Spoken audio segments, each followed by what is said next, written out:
Hi, this is Trevor Conquergood. Welcome to this week's RNK Software Club's video for the week. And our topic for this week is how to use your TrueType fonts or your OpenType fonts, or the ones that you can install in Windows, how to use them as artwork with your Floriani software. And so if you're ready to get started, then we'll go ahead and make my workspace nice and large. And I guess the first thing we can do is find the tool. It's up here under your text tool group. And there are a number of text tools. I guess the one that we're looking for is here. It looks like the outline of the letter A with kind of a downward, an arrow on it for importing your TrueType fonts. When you click on it, a small window comes up and it will remember whatever font you worked with last. And so for me, that's this college block, and it's got my name in here. If I click OK, it'll bring in my name, in college block. And if I click back on the tool, I could change that to say Floriani. If I click select, it allows me to choose the letter style. And so these are all the letter styles that are installed in your Windows computer. Of course, you can add your own by downloading them from different websites and installing them into Windows, and then they'll show up in this list. And so if there's a font that I want to work with, then I simply scroll through until I find it and click on it. And now it gives me the ability to choose other letters or font styles, like the regular or the oblique or the bold, or the bold oblique. And as well as sizes, so you can choose, what size it's going to come in. Of course, you can resize them later, but this allows you to kind of choose a certain size to work with and say okay. And so now we get, Floriani, and it's in that cool Bauhaus font.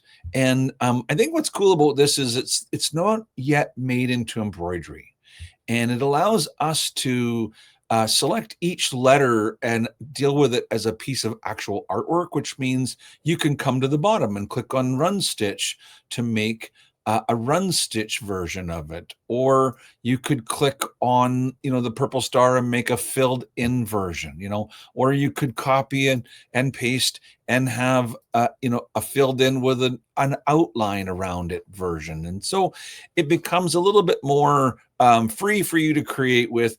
And of course, it allows you to interact with artwork in a different way, because if I go back to the tool and I click on the selector to choose a different font, if you scroll through to the bottom, there are some symbol packs that are, they act like fonts, but they're full of graphics.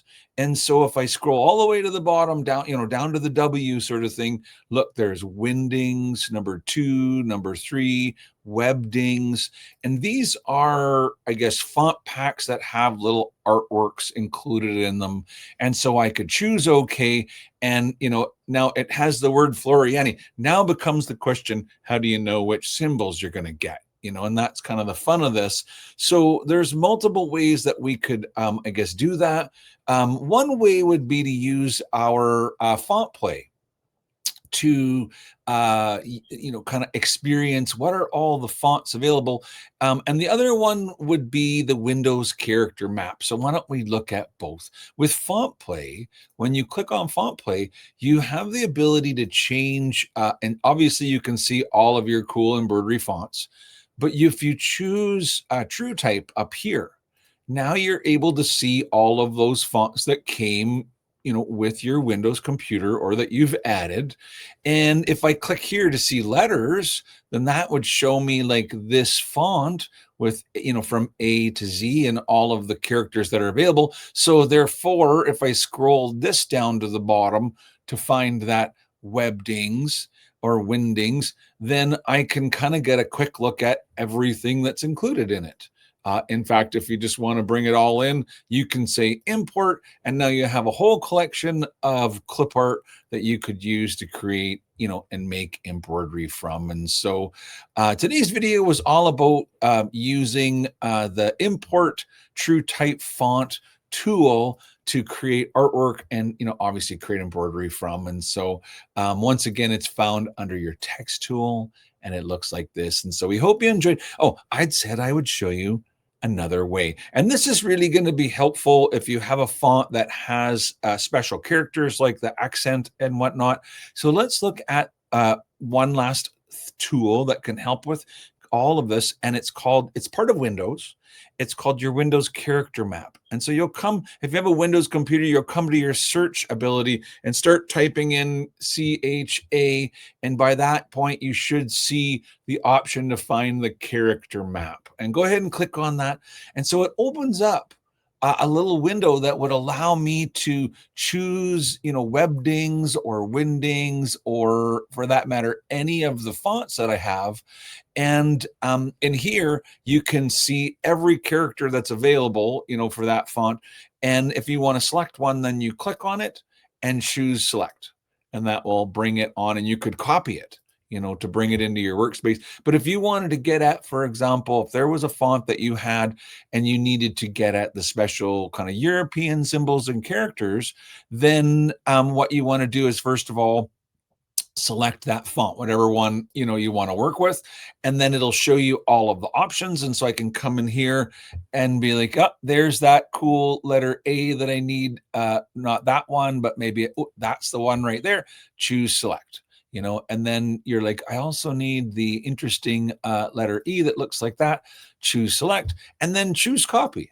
So now when we come into the Floriani program and we use the same tool to import TrueType fonts, and if we turn this back onto the same font, so you're going to kind of have to match them up. In other words, we're looking at the Bauhaus font, so we select that Bauhaus font, and you can do any of the styles that you want. But here, instead of Floriani, or in addition to Floriani, I will just paste in the A and the E and say, okay. And so now we'll get the Floriani with the cool AE at the end of it. And like I said, it's all, simply artwork for you to go ahead and work with and create with. And so I hope you enjoyed today's video. Until next week, have a great day, and bye for now.